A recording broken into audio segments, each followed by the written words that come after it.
Assalamualaikum warahmatullahi wabarakatuh. Pada kesempatan kali ini kita akan belajar tentang teori peluang yang merupakan bab terakhir dari kelas 12 semester 2. Nah,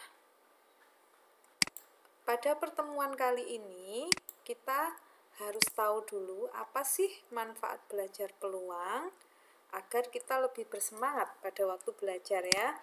Jadi manfaat peluang yang pertama akan membantu kita dalam mengambil keputusan-keputusan. Kemudian yang kedua, kita bisa memprediksikan hal yang akan terjadi. Contohnya perakiraan cuaca. Jadi perakiraan cuaca itu bukan ramalan. Kalau ramalan kan tidak ilmiah, tapi kalau perakiraan itu dia berdasarkan ilmu tertentu, jadinya ilmiah. Salah satunya adalah berdasarkan peluang ya. Kemudian untuk meminimalisir kerugian. Jadi ketika mengambil keputusan yang tepat, maka kerugian yang ditimbulkan oleh keputusan kita juga akan minim. Kemudian berikutnya, teori peluang juga digunakan dalam ilmu ekonomi. Salah satunya adalah disiplin ilmu aktuaria yang merupakan gabungan antara matematika, ekonomi, dan komputer. Jadi, disiplin ilmu aktuaria ini memanfaatkan ilmu peluang. Berikutnya, dalam bidang psikologi, teori peluang juga digunakan. Nah, lalu untuk pertemuan kita kali ini, apa sih tujuan belajarnya? Tujuan belajarnya yaitu agar kalian dapat menentukan peluang dari suatu kejadian tunggal. Nah, peluang suatu kejadian ada apa saja di dalamnya? Yang pertama, kita berkenalan dulu dengan percobaan. Nah, percobaan dalam matematika berbeda dengan percobaan dalam fisika dan kimia. Dalam matematika yang disebut percobaan itu adalah kegiatan yang menghasilkan kemungkinan-kemungkinan. Nah, contohnya seperti apa? Contohnya, misalkan kegiatan melempar koin. Kenapa dia disebut percobaan? Karena menghasilkan kemungkinan-kemungkinan. Kemungkinannya apa? Menghasilkan waktu jatuh, menghasilkan gambar yang nampak, atau menghasilkan angka yang nampak. Nah, karena ada kemungkinan-kemungkinan seperti itu, maka melempar koin disebut percobaan. Berikutnya, kegiatan melempar dadu. Ya, pada waktu melempar dadu, kemungkinan-kemungkinan yang bisa terjadi adalah muncul angka 1, angka 2, angka 3, sampai angka 6. Karena memiliki kemungkinan-kemungkinan seperti itu, maka melempar dadu juga disebut percobaan. Berikutnya, mengambil kartu secara acak. Saat kartu dikocok, kemudian kita mengambil kartu secara acak, maka banyak sekali kemungkinan yang bisa terjadi. Bisa aja muncul yang kita ambil ini kartu warna merah, bisa kartu warna hitam, bisa nomor 9, bisa nomor 8, bisa kaki J, as gitu ya. Jadi karena menghasilkan banyak kemungkinan, maka mengambil kartu secara acak itu adalah juga percobaan. Kemudian mengambil bola warna-warni secara acak bisa kita kategorikan juga percobaan. Kenapa? Karena pada saat kita mengambil secara acak, kita tidak tahu yang terambil yang mana gitu ya. Nah, jadi karena menghasilkan kemungkinan-kemungkinan, maka mengambil bola warna-warni secara acak juga termasuk percobaan. Selanjutnya, kita berkenalan dengan ruang sampel. Nah, ruang sampel itu apa? Ruang sampel itu adalah himpunan yang berisi seluruh kejadian yang mungkin dari suatu percobaan. Contohnya, misalkan yang tadi ya, melempar koin. Maka ruang sampelnya adalah himpunan yang berisi bisa muncul gambar, bisa muncul angka. Jadi gambar dan angka adalah anggota dari ruang sampel. Nah, berapa jumlahnya? Jumlahnya 2, maka disimbolkan NS sama dengan 2. Berikutnya, melempar dadu, maka ruang sampelnya adalah 1, 2, 3, 4, 5, 6. Jumlah anggota ruang sampelnya dinotasikan dengan NS sama dengan 6. Kemudian, mengambil acak kartu Braille tanpa joker. Kita nggak usah menuliskan anggota ruang sampelnya apa aja, langsung ke jumlahnya ya. Jumlah kartu Braille kalau tanpa joker itu ada 52 kartu. Jadi NS-nya sama dengan 52. Kemudian berikutnya, kalau kita melempar 2 koin, kira-kira ruang sampelnya bagaimana kita mencarinya? Nah, ruang sampelnya bisa kita buat seperti ini. Ini koin 1, ini koin 2. Maka koin 1 bisa muncul gambar, bisa muncul angka. Koin 2 bisa muncul gambar, bisa muncul angka. Maka kemungkinan pada waktu kita jatuhkan, kita lemparkan, bisa muncul gambar-gambar, bisa muncul gambar angka, bisa muncul angka gambar, dan bisa muncul angka-angka. Jadi jumlah ruang sampelnya, kalau kita data ruang sampelnya, isinya gambar-gambar, gambar angka, angka gambar, dan angka-angka. Kemudian jumlah anggota ruang sampelnya berarti 1, 2, 3, 4. Ada 4. Ya. Lanjut. Contoh yang berikutnya, kalau kita melakukan percobaan melempar koin dan dadu. Nah, ada berapa banyak anggota ruang sampelnya? Kita cek ya. Kalau misalkan ini dadu, kemudian ini koin. Ya. Mata dadu yang bisa muncul kan bisa 1, 2, 3, 4, 5, 6. Sedangkan koin yang muncul bisa angka, bisa gambar. Jadi bisa muncul sekali lempar angka dan angka 1. Bisa angka dan angka 2. Bisa angka dan angka 3, bisa angka dan angka 4, bisa angka dan angka 5, bisa angka dan 6.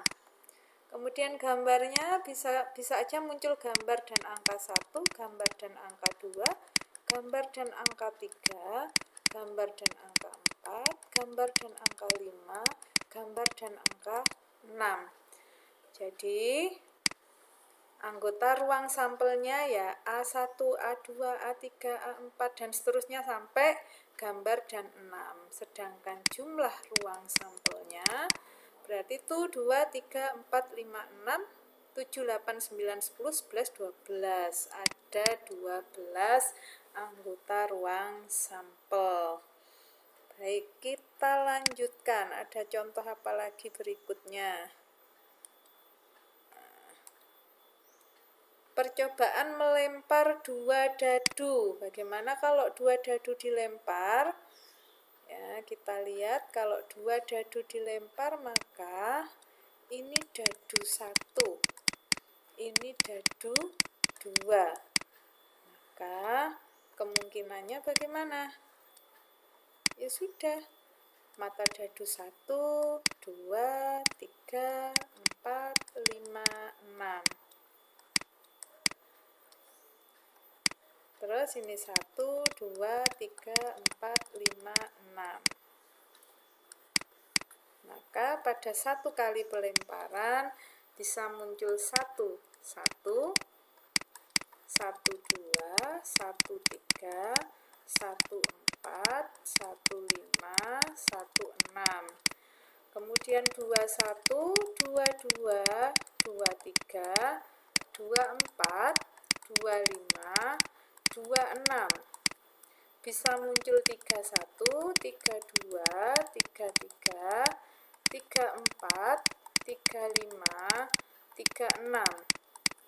Bisa 41, 42, 43, 44, 45, 46. Kemudian 51, 52, 53, 54, 55, 56. Kemudian 61, 62, 63, 64, 65, 66. Jadi anggota ruang sampelnya ada berapa itu? Ada 6 kali 6, berarti ada 36. Baik, kita lanjutkan. Ada contoh apa lagi? Percobaan melempar 2 koin dan dadu. Bagaimana caranya kita mendatanya? Nah, 2 koin sama dadu. Berarti kemungkinannya kalau 2 koin tadi kan sudah kita bahas, bisa angka-angka, angka gambar, gambar angka, kemudian gambar-gambar. Sedangkan dadu itu bisa muncul 1, 2, 3, 4, 5, 6. Berarti kalau gitu bisa angka-angka 1, angka gambar 1, gambar angka 1, gambar-gambar 1, dan seterusnya sampai angka-angka 6, angka gambar 6, gambar angka 6, gambar-gambar 6. Berarti jumlah anggota dari ruang sampelnya ada berapa? 1, 2, 3, 4 dikalikan 6, berarti 24 anggota ruang sampel.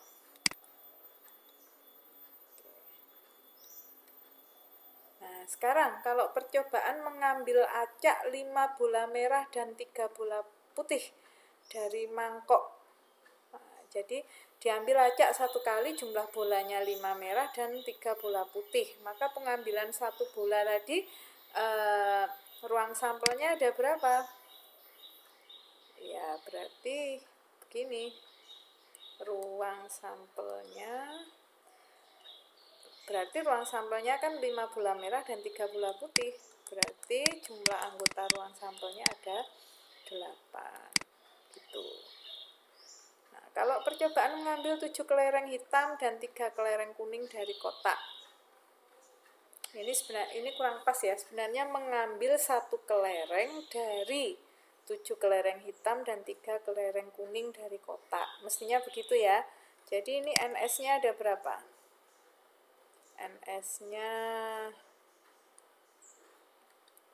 atau banyaknya anggota ruang sampel berarti 7 tambah 3 berarti 10. Ini tadi juga ya, percobaan mengambil 1 bola secara acak dari 5 bola merah dan 3 bola putih dari mangkok. Gitu ya.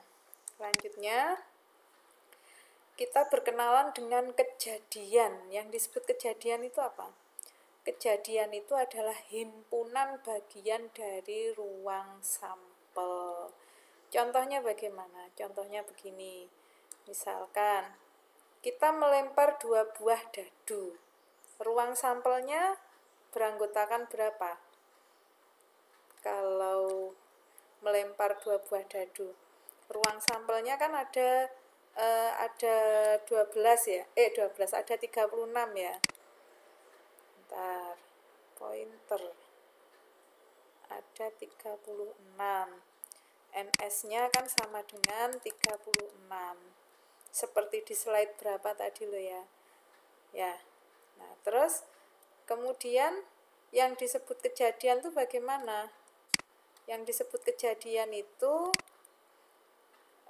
misalkan saya bentar enggak enak ya. sorry, ini melempar 2 buah dadu kan NS-nya 36. Tadi di depan kan sudah dijelaskan ya caranya mencari NS36 tadi. Caranya mencari NS36 tadi kan gini ya, caranya kan gini tadi ya. Nah, tadi kan gini, dadu 1, dadu 2, 1, 2, 3, 4, 5, 6 gitu ya. 1, 2, 3, 4, 5, 6. Nah, pasangan dari masing-masing ini itu adalah banyaknya kemungkinan, berarti ada 36 kemungkinan. Nah, misalkan saja itu ada perintah kayak gini. Misalkan banyaknya kejadian muncul jumlah mata dadu genap. Jumlah mata dadu genap itu apa saja yang menghasilkan genap? Yang menghasilkan genap itu kan misalkan pasangan dadu 1 itu 1, dadu 2 juga 1, ini genap. Kemudian 1, 3 ini genap. 1, 5 ini genap. Kemudian 2 ini genap. 2, 4 ini genap. 2, 6 ini juga genap. Kemudian 3, 1 genap. 3, 3. Kemudian 3, 5. Kemudian 4, 2. 4, 4, 4, 6 juga genap. Kemudian 5, 1, 5, 3, 5, 5. Kemudian 6, 2, 6, 4, 6, 6. Ini juga genap. Jadi jumlah mata dadu genapnya itu ada berapa? 1, 2, 3, 4, 5, 6, 7, 8, 9, 10, 11, 12, 13, 14, 15, 16, 17, 18 ya. 3 dikali 6 berarti 18. Nah, ini kita lambangkan NA atau jumlah kejadian A itu sebanyak 18 kejadian. Nah, ini semua tadi kan anggota dari ruang sampel loh. Ini tadi kan masuk ruang sampel. Nah, berarti kan kalau gitu banyaknya kejadian ini adalah anggota dari ruang sampel. Jumlahnya ada 18. Baik, ada contoh apa lagi? Kita lihat. Oh ya, banyaknya kejadian muncul mata dadu prima. Nah, sekarang kalau mata dadu prima itu berapa saja yang menghasilkan jumlah mata dadu prima? Kan 1 dengan 1 itu kan 2. 2 itu kan bilangan prima, maka itu masuk prima. 1 dengan 2 kan prima. Kemudian 1 dengan berapa lagi? Dengan 4 kan menghasilkan 5, berarti prima. Kemudian 1 dengan 6 kan menghasilkan 7, berarti prima. Lalu 2 dengan 1 ini 3, prima. Kemudian 2 dengan 3 itu 5, berarti prima. 2 dengan 5 itu 7, berarti prima. Kemudian 3 dengan 2 ini prima. Kemudian 3 dengan 4 ini juga prima. Ya. Kemudian 3 dengan 6 tidak. Kemudian 4 dengan 1 ini prima. Kemudian 4 dengan 3 ini prima. 7 ya. 4 dengan 4 enggak, 4 dengan 5 enggak, 4 dengan 6 juga enggak. Terus 5 dengan 2 itu prima. Kemudian 5 dengan 3 enggak, dengan 4 enggak, dengan 5 enggak, dengan 6.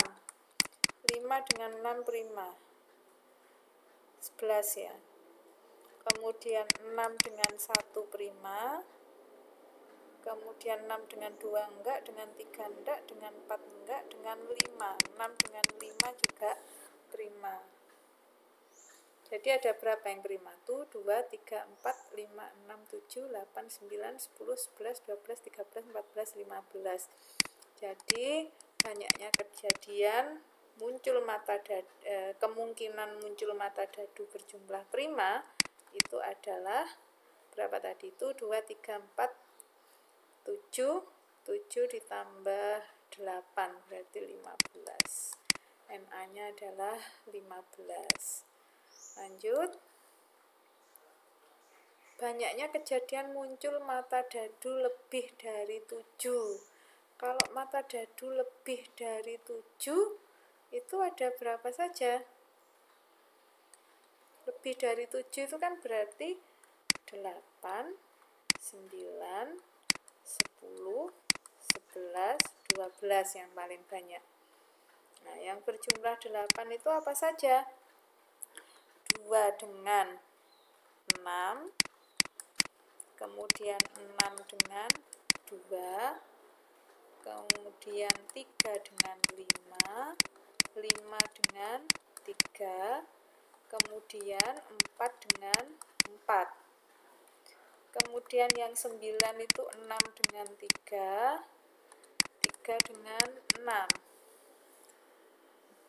Lalu yang 10 itu 5 dengan 5, 6 dengan 4, 4 dengan 6, kemudian 3 dengan 7 gak mungkin. Yang ini masih mungkin 4 dengan 5 dan 5 dengan 4. Kemudian yang 11 ini 5 dengan 6, kemudian 6 dengan 5. Yang 12 ini 6 dengan 6. Jadi yang jumlahnya lebih dari 7, 1, 2, 3, 4, 5, 6, 7, 8, 9, 10, 11, 12, 13, 14, 15. NA-nya juga sama dengan 15. Oke, lanjut. Berikutnya ada apa ini? Peluang suatu kejadian. Peluang suatu kejadian itu dilambangkan dengan PA. Nah, lalu PA itu apa rumusnya? PA itu rumusnya banyaknya kejadian yang dimaksud dibagi banyaknya anggota ruang sampel. Nah, NA banyaknya kejadian A, NS banyaknya anggota dari ruang sampel. Kita lanjutkan. Contohnya seperti apa contohnya? Contoh, misalkan peluang munculnya jumlah mata dadu lebih dari 7 dari percobaan melempar 2 dadu sekali. Tadi kan udah kita carikan berapa tadi NA-nya atau banyaknya kejadian A-nya. Banyaknya kejadian A-nya tadi ada 15. Kemudian kalau dadu dilempar bersama-sama, banyaknya anggota ruang sampel berapa tadi? 36. Maka peluang kejadian A atau jumlah mata dadu yang muncul pada waktu dilempar satu kali lebih dari 7 itu adalah NA dibagi NS. Berarti sama dengan 15 per 36. Berarti sama dengan kalau dibagi 3 dapat 5, dibagi 3 dapat 12. Inilah peluangnya. Baik. Terus ada apa lagi? Contoh lagi sepertinya ya, contoh lagi. Misalkan peluang terambilnya bola berwarna merah dari kotak yang berisi 5 bola merah, 3 bola putih, dan 2 bola kuning. Bagaimana ini caranya mencari NA dan NS-nya? Ini ya. NA dulu. NA-nya, peluang kejadian A-nya, terambil bola berwarna merah dari kotak yang berisi 5 bola merah, 3 bola putih, dan 2 bola kuning. berwarna merah, berarti 5 yang tersedia bola merahnya diambil 1, berarti ada 5 kombinasi 1. Ada berapa cara atau berapa kemungkinan? 5 faktorial dibagi 5 min 1 faktorial dikalikan 1 faktorial, berarti 5 kali 4 faktorial dibagi 4 faktorial coret-coret kali 1, berarti ada 5 cara. Jadi NA nya ada 5 ya. Kemudian NS nya yang diambil 1 bola, jumlah totalnya ada berapa? Ada 5 tambah 3 tambah 2, berarti ada 10. 10 diambil 1, berarti 10 faktorial dibagi 10 min 1 faktorial dikalikan 1 faktorial, berarti 10 kali 9 faktorial dibagi 9 faktorial kali 1, coret-coret, berarti ada 10 cara kan, atau 10 kemungkinan. Disebut juga 10 ini 5 kemungkinan, ini juga 10 kemungkinan. Baik, kalau begitu PA nya sama dengan apa, atau peluang kejadian terambil bola berwarna merah dari kotak yang berisi 5 bola merah, 3 bola putih dan 2 bola kuning ada berapa? Ya berarti 5 cara tadi dibagi 10 cara, berarti peluangnya adalah setengah. Itu ya, peluangnya adalah setengah. Nah, sekarang contoh yang ketiga. Peluang terambilnya kartu Ki segala gambar pada pengambilan secara acak dari kartu Bright. Bagaimana ini caranya? Ya udah, dicari aja. NA-nya ada berapa? Kejadiannya apa? Terambilnya kartu Ki. Kartu Ki-nya ada berapa sih? Kartu Ki-nya warung merah ada 1, kartu Ki-nya warung hitam ada 1, berarti udah 2 ya. Kartu Ki-nya keriting 1, berarti 3. Kartu Ki-nya persegi yang warna merah itu 1, berarti ada 4 kartu Ki. Berarti kejadian kemungkinan terambilnya kartu Ki ada 4 kejadian. Kemudian NS-nya ada berapa? Kartu Bright tanpa joker tadi 52. Berarti kalau gitu peluang kejadian muncul kartu Ki waktu diambil secara acak itu adalah 4/52. Kalau disederhanakan 4 dibagi 4 itu 1, 52 dibagi 4 itu dapat 1, 12 dibagi 4 3, 1/13. Itu ya. Lanjut. Ada apa lagi? Contoh yang keempat, misalkan peluang terambilnya kartu hati yang berwarna merah pada pengambilan secara acak dari kartu Bright yang lengkap tanpa joker. Nah, bagaimana kita menyelesaikannya? Berapa peluangnya? Cari NA-nya dulu. NA-nya, kejadiannya apa sih? Munculnya kartu hati warna merah. Kartu hati warna merah ada berapa sih? Oh, ada 13. Mulai 2, 3, 4, 5, 6, 7, 8, 9 ditambahi kaki J as. Ya. Ada 12 ya, bukan 13. Ulangi, 2, 3, 4, 5, 6, 7, 8, 9. Ada 10 ya, 10, kemudian kaki J as, ada 13 ya, ada 13 kartu. Kemudian NS-nya ada berapa? NS-nya ada 52. Berarti kalau gitu peluang kejadian waktu diambil secara acak tadi muncul kartu hati warna merah itu adalah NA/NS, berarti 13/52. Berarti kalau 13 dibagi 13 itu kan 1, 52 dibagi 13 itu 4, maka peluangnya adalah 1/4. Itu ya.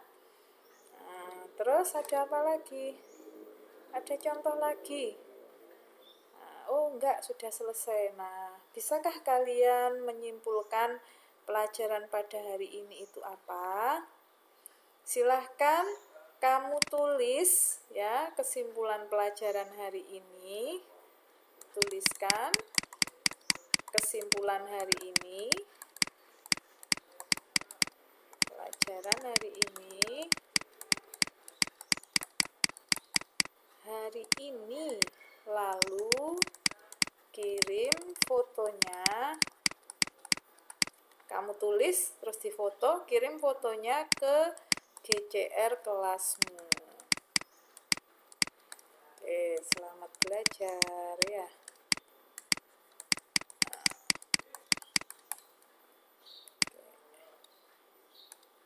Terima kasih. Oke, saya akhiri. Assalamualaikum warahmatullahi wabarakatuh.